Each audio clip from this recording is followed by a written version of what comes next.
पंजाब के रहने वाले सब्जादार सानू लगता है, लेकिन मेरे पुराने तल्लुकात सन इहदे नाल जमीला नाल।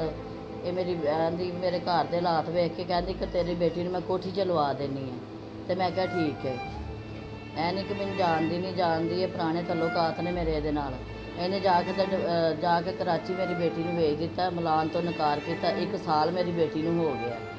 लिहाजा उत्थे अरशद रहिंदा है उत्थे डिफेंस कराची, ते ओहदे नजायज़ उत्थे कारोबार है, ओहदा नजायज़ दे कारोबार ने उत्थे कराची च। लिहाजा उन्हें मेरी बेटी उत्थे ओहदे अगे बेची हुई। मेरी बेटी मैनू वापस दे दें, मेहरबानी। वज़ीर आला पाकिस्तान। लिहाजा मेरी दरख्वास्त है मेरी कि मेरी बेटी मैनू वापस मिल जाए।